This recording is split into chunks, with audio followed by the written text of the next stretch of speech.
Hi everyone, this is an energy read from London today on the 11th of September 2022.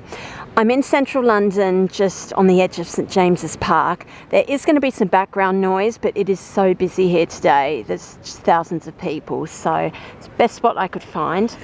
So if you're planning on coming in to go to Buckingham Palace, you can't get near the palace. There's queues for like 2 hours to even get near it. A lot of people are bringing flowers and just leaving them in around trees and statues and other things like that.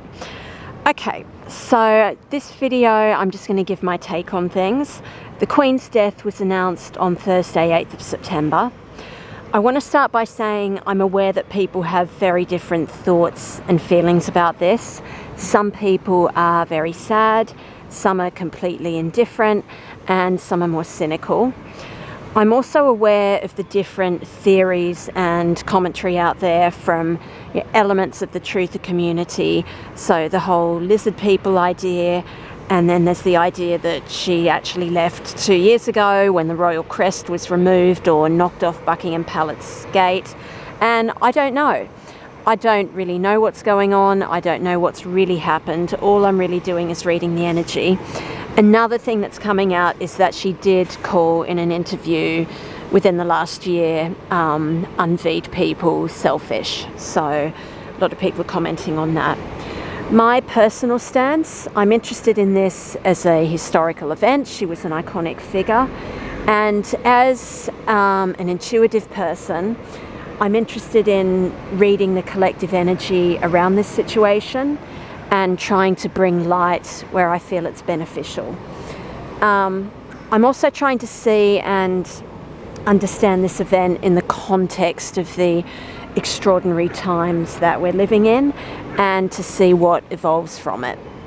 So, a couple of comments I want to make having come down here this afternoon. First of all, I want to pick up on that comment she made about selfishness of those of us who are unveed. Yes, that was unfair and judgmental, but I feel it does bring up a teaching point. We've all said things that are unfair or inconsiderate, and with growth and maturity, we wouldn't say again. So I'm taking this as a reminder to watch our words and think of their impact on others and how they see us. Because I think had she not said that, a lot of people who are feeling more negative about her now otherwise would have just been completely neutral. Another comment I want to make is that yesterday on the 10th of September, Mercury went retrograde, and it was the Pisces full moon at about 11 o'clock in the morning when the new King Charles III was sworn in. So this is really interesting. The Mercury retrograde is all about reviewing things, redoing, reflecting, rethinking. So that's pointing ahead to lots of back and forths and lots of twists, turns, backtracks and so on to come. Don't know how that will play out, but that will feature quite strongly, I think. And the Pisces full moon is just extra heightened emotions, which people would be feeling around this time anyway, but it just turns it up by about 20%.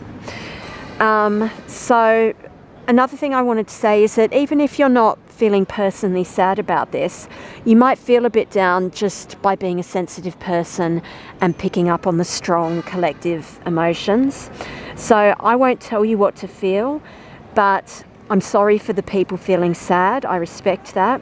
And I just say, whatever you're feeling, as usual, feel and acknowledge it, move through the feeling.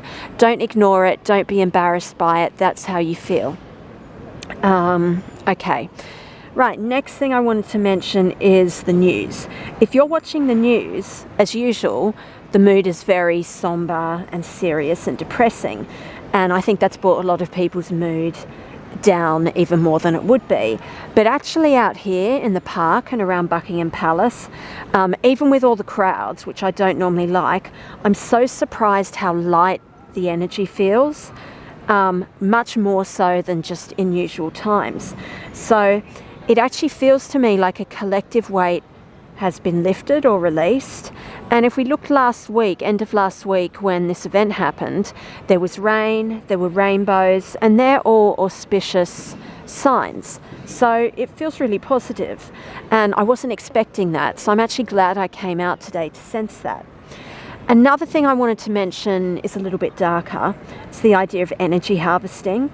So that's the idea that deliberately or not, consciously or unconsciously, the psychic energy of individuals or groups can be taken and used by those who know it's there and know how energy works. So these people use it to enhance their own energy, but it leaves you feeling depleted and confused and tired. So some commentators at the moment say they think this is happening now around this event, or will at the funeral with all the ritual that comes with that. Now, I don't know about that. All I would say is if you feel drained and depressed by it all, just switch off, do your psychic protection, we've talked about that a lot, and change your focus to something that makes you feel happy and energized. So another thing is that all the news of death can trigger memories or just worries of your own experience with death. So again, acknowledge that, but try not to let it bring you down. So to finish off my take on all of this, on a positive note, being out here today, there's huge crowds, no masks, there haven't been for ages, and just happy, friendly people, and people from all over the world. It's so nice to see lots of tourists, and the world is watching this country, the world is watching London. So I think this could shake up those places that still have restrictions. Because remember, this is the Earth Star chakra. The Earth Star for us as individuals is the foundation beneath our feet, and London is that for the world. So London influences the world. And to me, the energy of the Earth Star chakra feels fine. So there's been a big energy shift. Can you see that? Those children chasing the birds. It's been a big energy shift, so just watch this space. And I feel, just speaking now, like this event is drawing a line under many things in our world. And that's actually all I'm getting for now. So, take care, look ahead. And the message this week is to keep things light and upbeat rather than downtrodden and heavy. So take things lightly and with a smile, everyone. Okay, talk again soon. Bye-bye.